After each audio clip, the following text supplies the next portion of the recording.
dafa am aussi ay mbir yoo xamante ne ay coïncidence yu trouble la parce que bu ñu jëlee par exemple Ousmane Sonko bañ koy waaj a arrêté que laata ñu koy accusé si lañ doon mëne ay offensive fële sa Ziguinchor te bizarrement période boobu noonu déggatuñu woon sax waxu rebelle bu ñu jëlee janvier aussi nee nañ ñu fan yee passé jàpp nañ fi conteneur boo xamante ne ay armes la def ay munitions fii ci port de Dakar nee nañ Italie la jógee ba tey enquête kenn xamul fu mu mujj donc tey jii aussi Ousmane Sonko nekk maire de Ziguinchor subitement rek ñu déggat ay coow foofu dina xaw a jaaxal ñu bëri. Il y a se poser des questions et les gens ne sont pas bêtes. fan yii dégg ngeen ma nga yëkkale ci Casamance. maa la wax loolu. toog ci nguur gi des ci nguur gi jaral na ko lu ne. man du ma bett ñu xëy ñu ne dara klaati na fi nangam pour rek essayer ko teg ci ndodd Massamba wala Mademba ne ñoom ñoo fi def terrorisme. jaral na ko sax li nga xam ne ndax Sénégal ñun mosuñu woon am or wala pétrole wala gaz wala yu demee noonu waaye amoon nañ loo xam ne àdduna yépp a ñu ko ñee. mooy li tubaab di wax cohésion sociale mooy Sénégal ñun ñëpp dañoo bokk ndey bokk bàyyi. ku leen bëgg a gëmloo ni sécurisation Casamance moo tax mu yëngatu waxul dëgg. gis nga dafa am loo xamante ni menace la directement ci la France mooy yenn homme politique yi nga xamante ni dañ commencé wane benn ascension bu fulgurante ñoom peut-être seen wala falu ci réew mi du leen arrangé. ñun suñu combat dafa arrangé wul kenn sax far xam ngeen li may wax arrangé wul gars yi de moo tax 2024 ku deewoon sax mun nañ la dekkil def la candidat waaye Sonko warul nekk candidat mais bu soobee yàlla on sera candidat en 2024 et on va gagner en 2024 inch'Allah. yàgg nañuy jël Ousmane Sonko di ko naan yow di ko catégoriser di ko naan rebelle nga ak MFDC nga bokk. man Ousmane Sonko li ma neex bu ñu ko deful sama bëgg-bëgg bu ko Macky Sall deful danaa reylu ay junniy sénégalais man rey ko ci lu mag bi man le grand rebelle Casamance. kon moom moo jiite MFDC dëgg la sa waay moo jiite MFDC kay dëgg rébellion Casamance moo ko jiite. gis nga daal dafa am yoo xamante ni Moustapha man je pense que ni tombewul comme par enchantement. gëwuma loolu gis nga France seen intérêt nekkul ci yenn leadership yi di jug ci Afrique. France bu amee déglu tuuti dina xam ni suñu genre gi liñ koy wax mooy intérêt parce que système bi nii de domination mënul continuer su ko comprendre le rapport bi mu am ak Afrique surtout Afrique occidentale dina continuer su ko comprendre ni Kagame def ak ñoom dina am une génération qui arrivera et qui va rompre brutalement avec la France. lañu seetaanoon ba mu dal Mamadou Dia ñu seetaan ko ba mu dal Lumumba dal Sankara tubaab bi nax ñu ba liquider ñi mu bëggoon liquider jël ay valem ay préfet am teg leen fii lu mu leen signaloo ñu signé loolu bu ñu ko nangu de waruñu koo nangu de lu mu leen jaral nañu ko jaral moo tax que tout le monde reste mobilisé bu dee fi ñu bëgg a jëm fa lañ jëm lu mu leen ko jaral nañu ko jaral. parce que gis nañu ni Mali ñàkk nañ ko. Guinée ñàkk nañ ko. Sénégal moo leen dase. te Sénégal bi parewuñu pour bàyyi ko. dina leen jaral lu ne. pour ñu créer instabilité mais sénégalais nañu yeewu xam ni kenn mënul xar Sénégal di ko def ay deux pays yu kenn. dañoo teel a wax leeral ko ma bindoon ko ci sama téere waxaat ko ci campagne bi ni ñun dañu dul d'accord benn yoon mu am benn pàccloo bu ñuy defaat fii ci biir Sénégal ndax suñu réew yi nga xam ne. tubaab bi muy dem bañ ñu am doole moo tax mu jël suñuy réew dagg ko ba ñu doon ay réew yu ndaw. parce que tubaab bi ñuy noot bi ñuy exploité dafa créé woon un grand ensemble. pour mieux nous piller.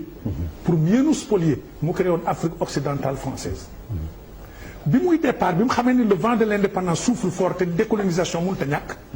ci la ne léegi nag damay jox ku ne sa bopp. Senghor ne d'accordul ci loolu grand ensemble yi moo gën parce que c'est plus viable. Pour Senghor, Afrique occidentale française devait devenir Afrique occidentale africaine. C'est la raison pour laquelle moom Modibo Keïta ñu ébauché la fédération du Mali.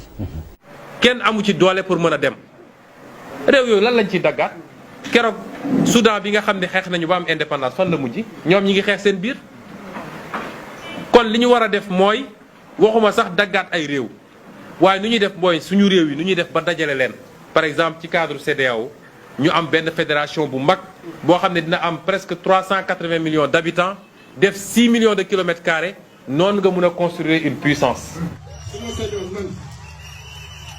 su ma sañoon man bu ma yàlla di dénk moo war a jiite réew bi li muy tudd mooy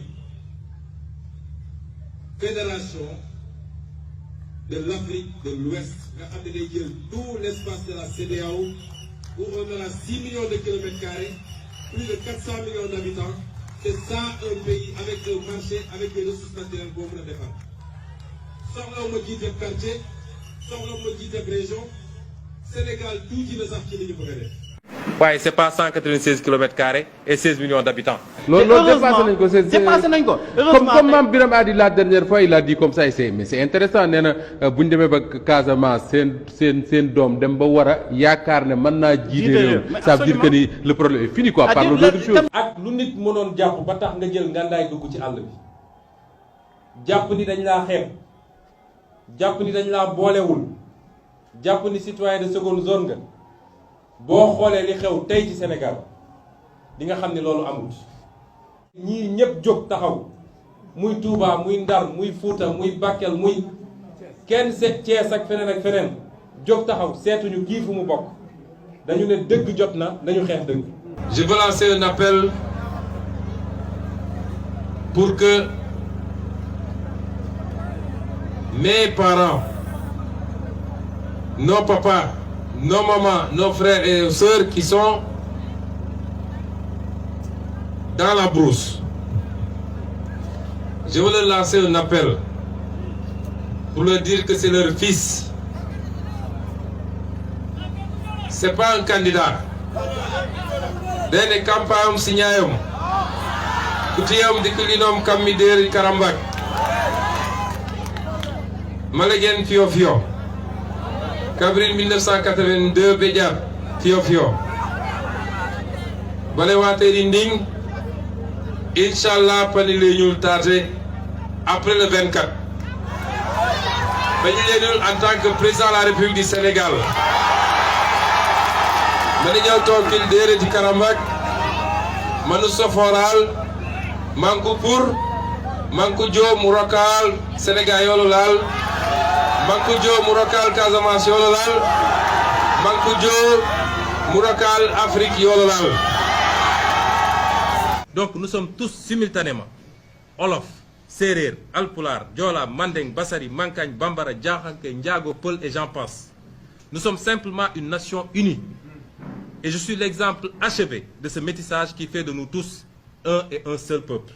Depuis 6 ans que je suis sur la scène politique, jamais on a autant entendu parler de l'appartenance régionale ou ethnique d'un leader politique au Sénégal. Khalifa Ababacar Sall ak Karim Meïssa Wade ñi leen waroon a voter ñoo dem voter Sonko. Donc voix Khalifa Sall yi ak yu Karim Wade yi ak voix yi rébellion casamançaise. Rébellion. waaw rébellion casamance yi ñu Sonko ànd. Ah loolu nag tooñ la nag de. Il faut que ça cesse. Comme si c'était un crime d'appartenir à la Casamance. aw ma ci benn complexe man du ma leader politique boo xam ne da ngay xaw rus sax wax ni Casamance la parce que soo ko waxee ñu ne est-ce que c'est pas un rebelle. Moi je suis un Casamançais et fier de l'être.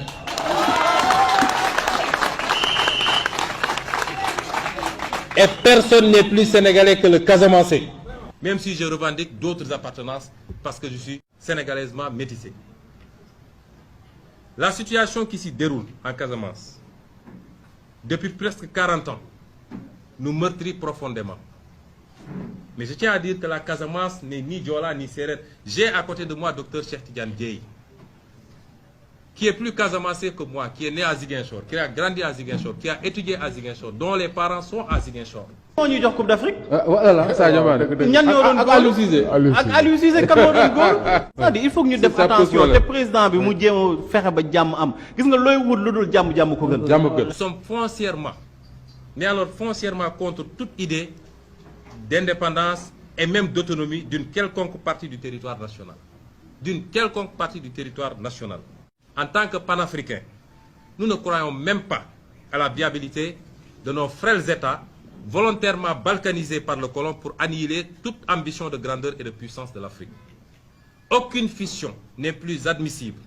Nous devons au contraire tous œuvrer inlassablement à la construction de grandes fédérations continentales, à l'est, à l'ouest, au nord, au sud et au centre, qui devront ensuite culminer vers la grande confédération africaine.